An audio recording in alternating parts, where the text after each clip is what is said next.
War in Angola is one of the aspects of a conflict which has kept unstable a huge African region under Cuban, East German and Soviet domination. Countering this alien presence on an already volatile continent are dozens of South African army patrols like this one, moving on foot and often ranging for hundreds of kilometers at a stretch without any outside source of support. Compact, independent of supply, and totally self-contained for survival and defense, these are the men that have struck terror into many a stout heart. For these white-officered black soldiers are the seasoned veterans of a decade of unconventional warfare. They fought first against Lisbon's legions during the late 60s and early 70s. Now it's against the Soviet Union and its African cohorts. Today their role in the war is to scout for evidence of SWAPO terrorists, the same movement which has threatened to remove South African presence from Namibia by force of arms, and which operates primarily from Angolan soil.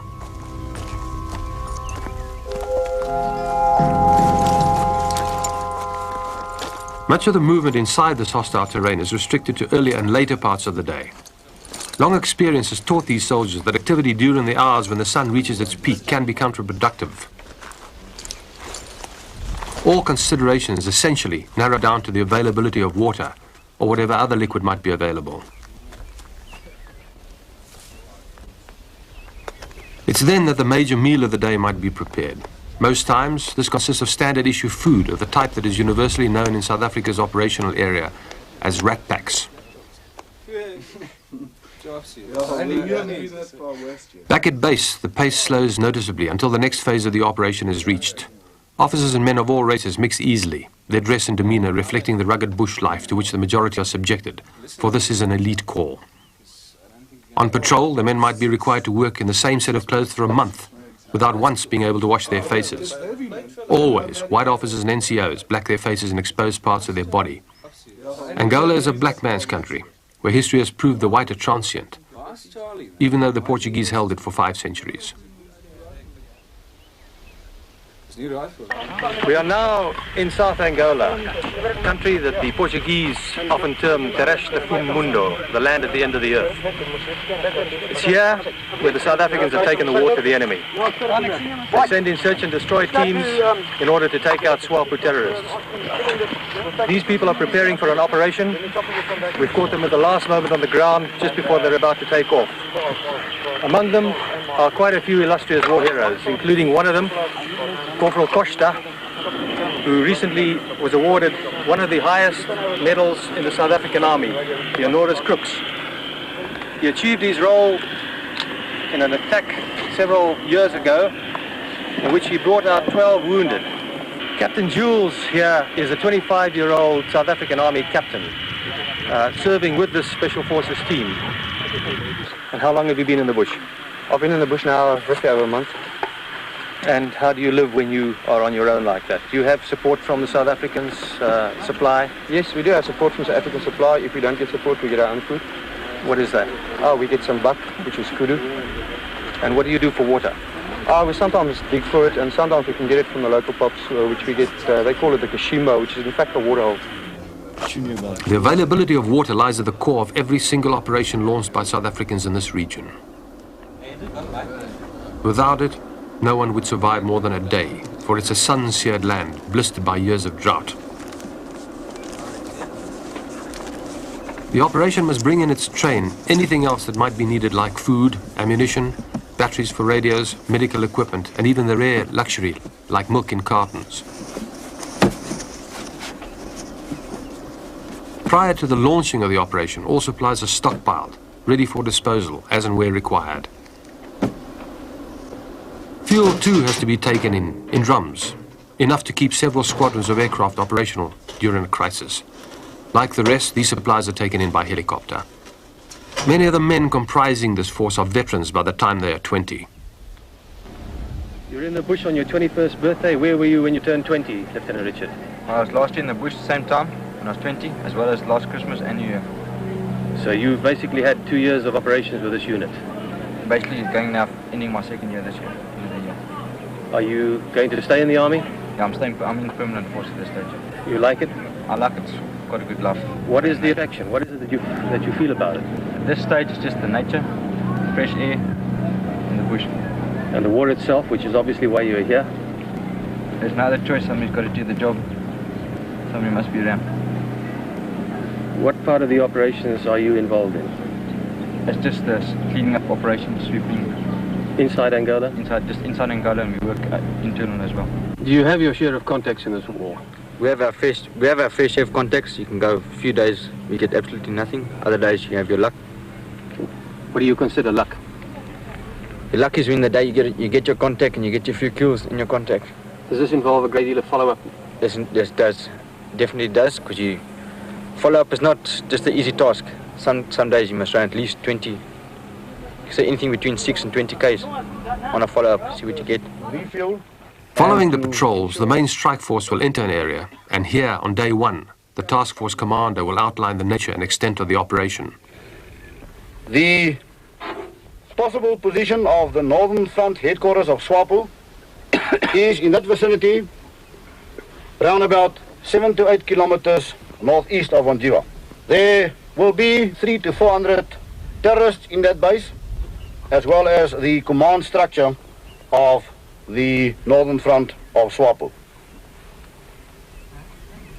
As in the past and as normal, we will have nothing to do with the MPLA forces, except if they interfere with our operation against SWAPO, which at this stage we doubt very much. The mission then is we must locate and attack the Northern Front headquarters in that specific area, and after that we must do an area operation in the normal area of the Northern Front from north towards the south with a cut line over there. Operations are obviously well planned and coordinated. This particular strike involved 9 separate and identifiable phases, spaced over about 2 weeks. Every contingency was catered for, including involvement by Soviet-backed elements, which was, in fact, to take place shortly afterwards during Operation Protea.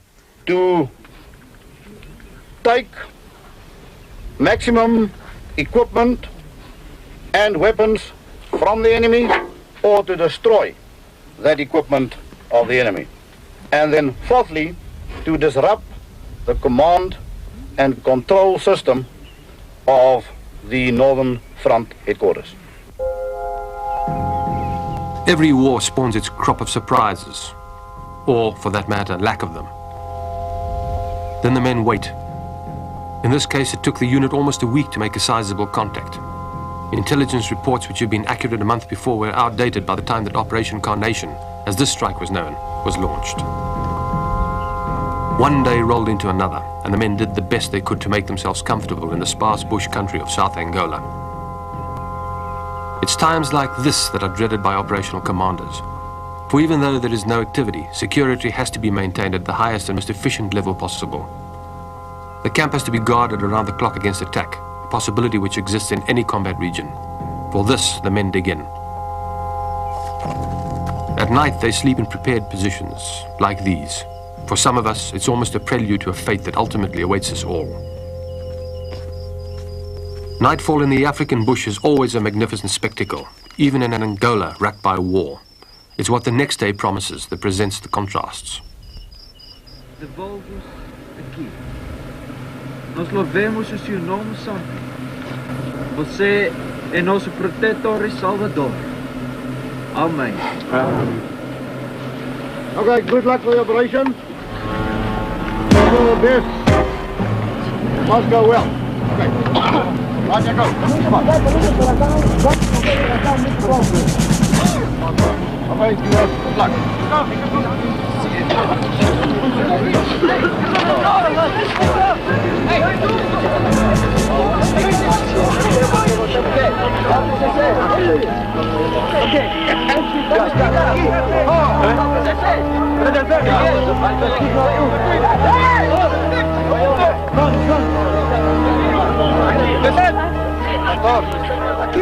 The first wave is airlifted out even before it's light.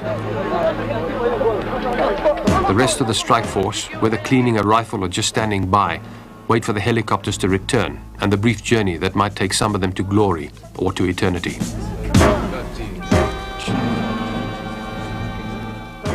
Faces are tense. Most reflect the enthusiasm of youth, even in wartime. For these are the young men that fight South Africa's wars.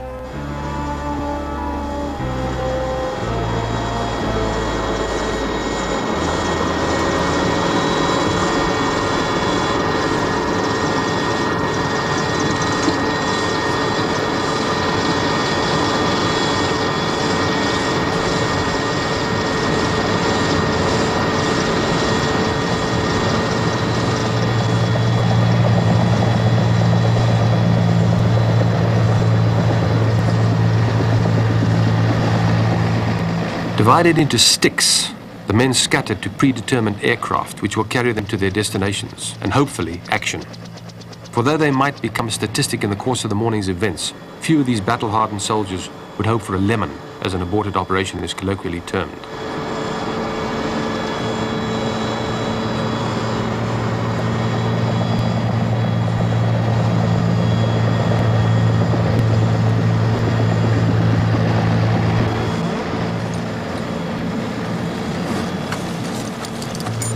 A big external operation like this one might involve several strike forces, some of them originating concurrently on Southwest African soil. For many of the black troops, this is also a brothers' war, some fighting with, some against. And while they wait to board, a sergeant who was born in Angola and who has spent years fighting Portuguese imperialism briefs his men. He uses the only language he knows, Portuguese, for it is something of a lingua franca in this desolate corner of Africa.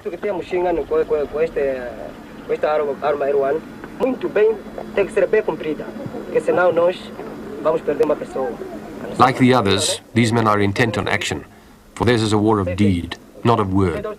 Then they go in.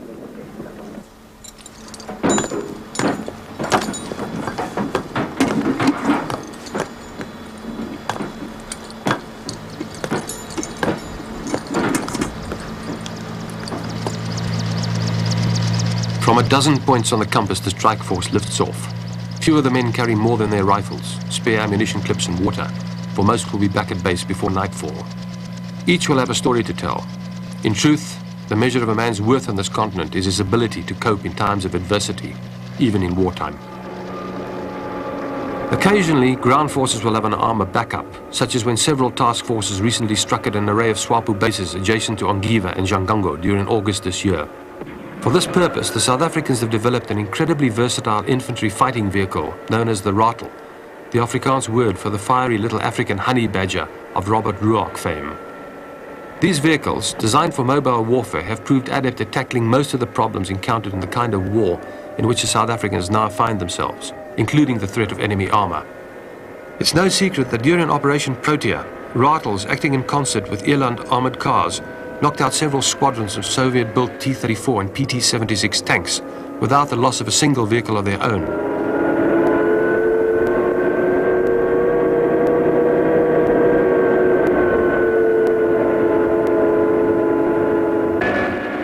Multi-crewed and with a gearbox the size of the average Volkswagen car, the rattle can traverse any kind of terrain.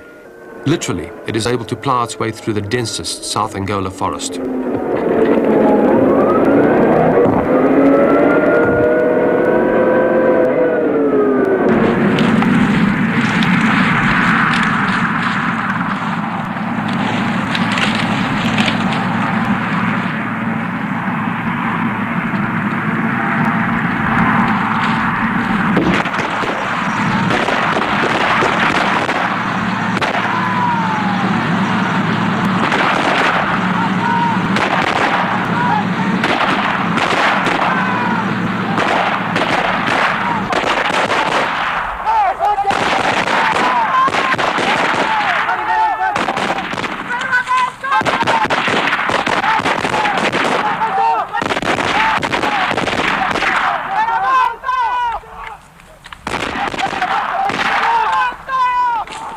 That attack occurred at sunset.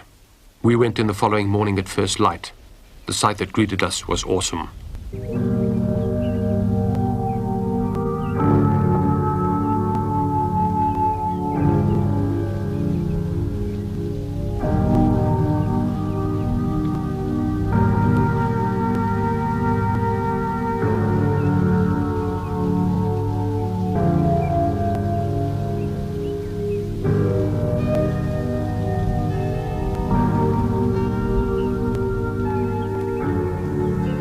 Later that day, the first wounded survivors were brought in.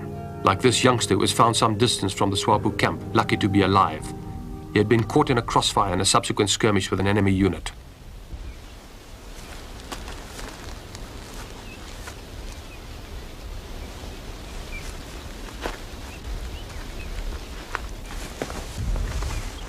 Brought back from the brink of death by the unit doctor, who, like others in the Special Forces unit, is airborne trained for any eventuality, the youngster's condition was first stabilized. Then his leg was bound and he was casevaced back to South African lines for treatment. The sweep which resulted from the initial contacts covered a vast area of open bush country.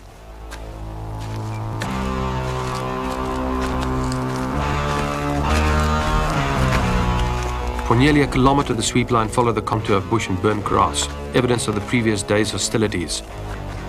There was only one overriding consideration. The men needed to watch for landmines or booby traps. And we found them. A telltale wire sticking through the sand told our left flank that there was something there. It was a job for the engineers to sort out. With the kind of experience gained from much practice, the young lieutenant sifted carefully through the soil to ascertain the extent of the trap, which we found covered a fairly substantial cache of Soviet arms.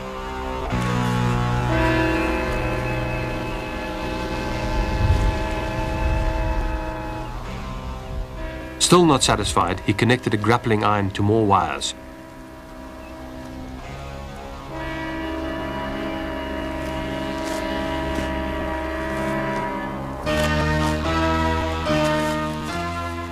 From a safe distance, the engineers pulled while we waited for an explosion which never came.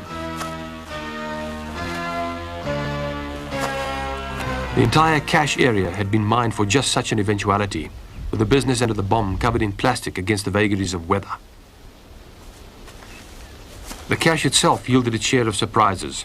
Landmines from Yugoslavia and the Soviet Union, bundles of East German detonators exposed and unstable, Czech cheese mines, so named because they resemble bright yellow cheeses.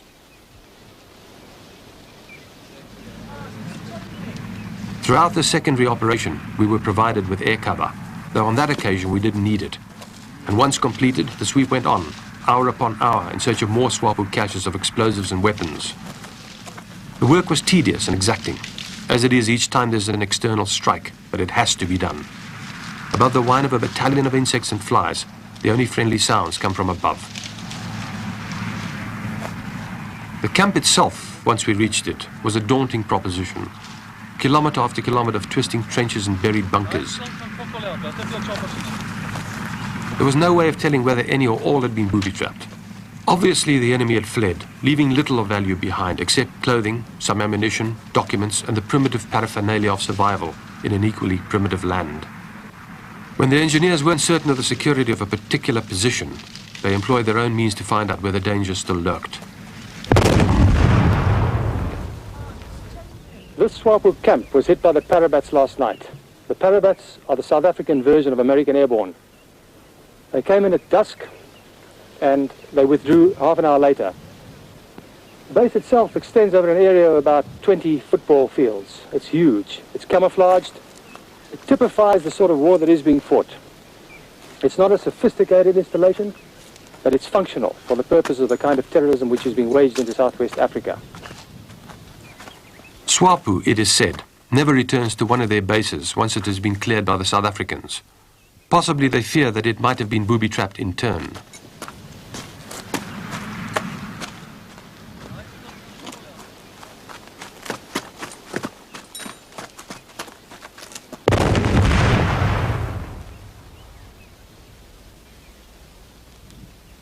Every SWAPO camp yields its treasures. In this case, dozens of boxes of brand new Russian 82mm recoilless gun ammunition, of a type that is being extensively deployed in several insurgent-backed conflicts throughout the globe. These include Lebanon, El Salvador, Chad, Afghanistan, Cambodia, and elsewhere. It's this kind of material which the Soviet Union pumps into an unstable region in a bid to foment revolution.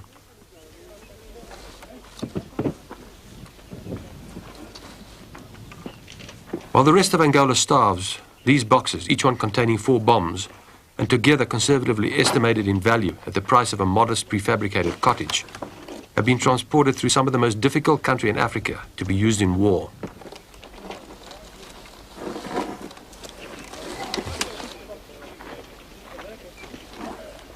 Undoubtedly, the finding of the cache must have been a serious blow to the revolutionary movement. Clearly, the South Africans will use this ammunition against the same enemy responsible for bringing it in the first place. Irony certainly has a million faces.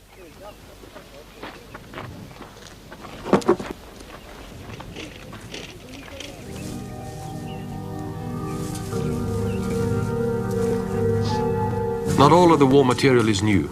Some had been buried in the sand for years. These mortar bombs are not only unstable, they are dangerous, not the sort of weapon to use in a tight spot.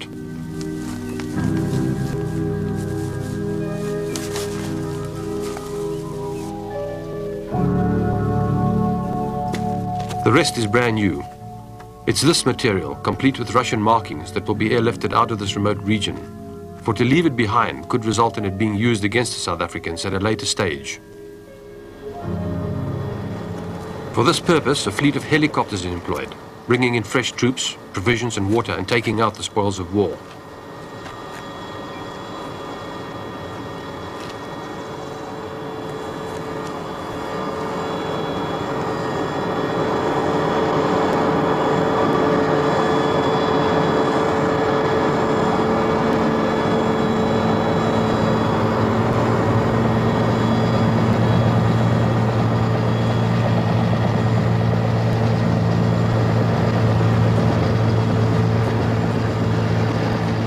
Operating in a huge area, reckoned to be about half the size of France, these are the pack horses of the South African Air Force. Sometimes they're loaded a fraction beyond the permissible limit. Then this happens.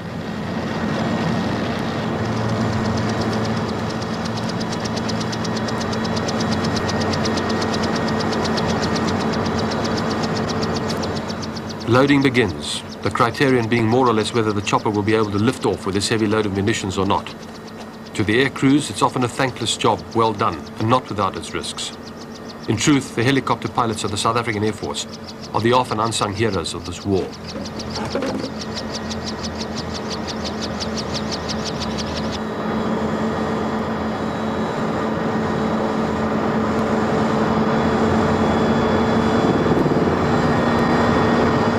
These are the men required to move when the time comes. A troopie might be wounded at sunset, 100 kilometers behind enemy lines. It's not even a question for debate whether a helicopter will go in or not to bring him out. That much is taken for granted. It's not unusual for some of these crews to work through the night during a crisis.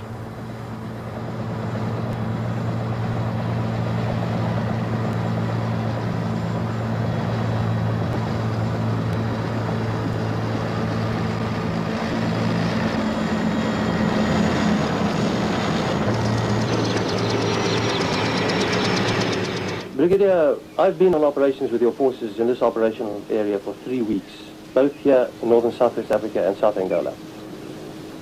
You've been fighting this war for 16 years. You've been here longer in conflict than the Americans were in Vietnam, and still you claim you're winning this war. Well, it's unreasonable and unfair to compare the two wars with each other. There are still conflicts. This is a very low intensity war at this stage. It's a guerrilla war. The Americans lost approximately 50,000 men in Vietnam. We haven't even lost 500 over a period of 16 years. How many are you losing now a year? The figure for 1980 was 75. And SWAPO? And SWAPO 1,500, which gives you a ratio of 1 to 20, which is very good for this type of war. This is even better than the Rhodesian figures. Your conflict in this region revolves around the civilian population. My impressions are that SWAPO is gaining a lot of support from the civilians, from the local population. The local population is forced to support SWAPO. They are intimidated by SWAPO. I've shown you various examples of churches and schools which were burned down. I've shown you examples of the local population which were blown up by landmines. They intimidate the local population by in this way, so they are forced to help SWAPO. But the recruits come from the local population, and the recruits must be willing. Well, they take the recruits out of the country. They don't go voluntarily. I must say, to a certain extent, a very low percentage is voluntary. But the great number is forced to leave Southwest Africa and Namibia. Brigadier, if Angola was to withdraw its support, what would the situation be in this war? The war is going to terminate immediately. For what reason? Because if SWAPO haven't got base areas to operate from, then they can't operate. If they haven't got the support of the Angolans, the Russians, the East Germans, the Cubans, and all the other Eastern Bloc countries, then they can't fight this war. So the war goes on. For as long as the new brand of communist imperialism fuels the fires of despair on an already desperate continent, there will be conflict.